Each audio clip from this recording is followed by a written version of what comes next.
बढ़ते हैं अपनी अगली खबर की ओर, जहां ग्रामीण विकास विभाग में टेंडर कमीशन घोटाला मामले में ईडी आज आईएएस मनीष रंजन से पूछताछ करेगी। पहले समन पर उपस्थित नहीं होने के बाद ईडी ने मनीष रंजन को दूसरा समन भेजकर आज पूछताछ के लिए अपने जोनल ऑफिस बुलाया है। इसे पूरे मामले में उनका बयान लिया जाएगा और मंत्री आलमगीर आलम को आमने सामने बैठाकर पूछताछ की जाएगी।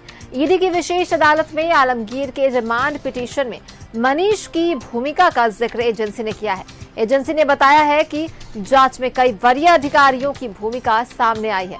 ईडी ने बताया है कि ग्रामीण विकास विभाग में ठेकों की कमीशन खोरी में आलमगीर के खिलाफ पर्याप्त साक्ष्य मिले हैं। छापेमारी में बरामद 37.54 करोड़ रुपए ईडी ने पूर्व में आलमगीर का ही बताया था।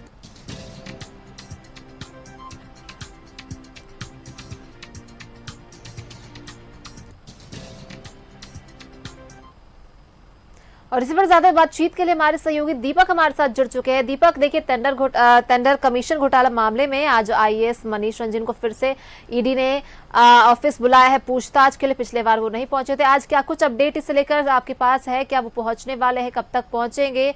और ये भी बताया जा रहा है कि आलमगीर आलम और उन्हें आमने सामने बैठाकर पूछताछ की जा सकती है।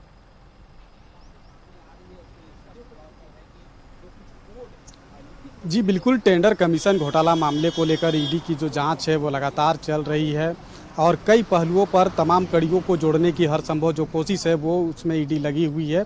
और मंत्री आलमगीर आलम को जब ईडी ने बीते दो दिनों की पूछताछ के बाद बीते 15 मई को ईडी ने जब गिरफ्तार किया और गिरफ्तार करने के बाद रिमांड पर लेकर के पूछताछ कर रही है, उससे पहले मंत्री आलमगीर आलम को एसडी संजीव लाल और उनके नौकर जहांगीर आलम को गिरफ्तार किया गया था और रिमांड पर लेकर के पूछताछ हुई थी। तो पूछताछ में जो जानकारी अभी तक जो निकल कर आ रही है कि मनीष रंजन जो तत्कालीन ग्रामीण विकास विभाग के सचिव थे, उनका भी नाम सामने जो है वो आया है। इन लोगों से पूछताछ में नाम लिया गया है। तो मनीष रंजन को भी ईडी ने पहला समन जो है जारी किया गया था और 24 मई को ईडी दफ्तर बुलाया गया था, लेकिन समय की व्यवस्था का हवाला दे करके समय की मांग की गई थी और उसके बाद ईडी ने दोबारा समन जारी किया है। और दोबारा जो समन जारी किया गया है उसके मुताबिक आज मनीष रंजन को ईडी दफ्तर बुलाया गया है। तो संभवतः अब से थोड़ी देर बाद जो है कह सकते हैं कि मनीष रंजन जो है वो ईडी दफ्तर पहुंचेंगे और ईडी के सवालों का सामना करेंगे।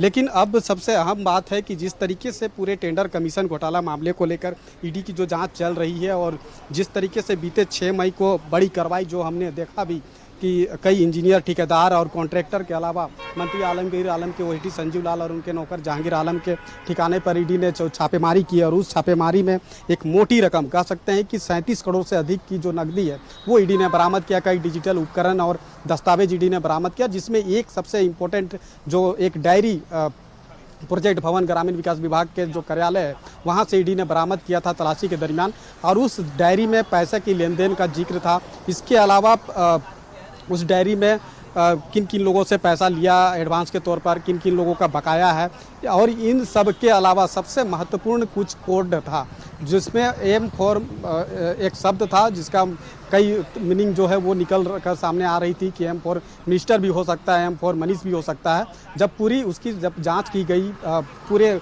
उस कोड को डिकोड किया गया, तब जाकर के मनीष रंजन जो कि ग्रामीण विकास विभाग के तत्कालीन सचिव रहे हैं उनका नाम सामने आया और फिर ईडी के द्वारा समन जारी करके ईडी दफ्तर बुलाया गया है। तो अब देखना होगा कि क्या मनीष रंजन ईडी दफ्तर पहुंचते हैं और अगर ईडी दफ्तर पहुंचते हैं तो ईडी के सवालों का कितना संतोषजनक जवाब दे पाते हैं, ये सबसे अहम होगा। लेकिन जिस तरीके से पूरे मामले को लेकर जो ईडी की कार्रवाई चल रही है, लगातार इस मामले को लेकर के तमाम कड़ियों को जोड़ने की कोशिश कर रही है, क्योंकि ग्रामीण विकास विभाग जो एक अहम और महत्वपूर्ण विभाग होता है, गांव का विकास से सीधे कनेक्टिंग होता है। और वैसे में जब भी जो भी टेंडर जो उस वक्त निकाली गई थी। दीपक, तो चलिए आप नजर बनाए रखिए और हम आपसे फिर दोबारा जुड़ेंगे और तमाम अपडेट्स लेंगे। मनीष रंजन पहुंचते कि उनका सीधे सवालों से सामना करना पड़ेगा उन्हें ईडी का। बहुत बहुत धन्यवाद आपका तमाम जानकारियों के लिए। और आज आईएएस मनीष रंजन को ईडी ने ऑफिस बुलाया है, ईडी दफ्तर बुलाया है, पूछताछ करेगी आज उनसे। आपको बता दें टेंडर कमीशन घोटाला मामले में आज उनसे पूछताछ की जाएगी।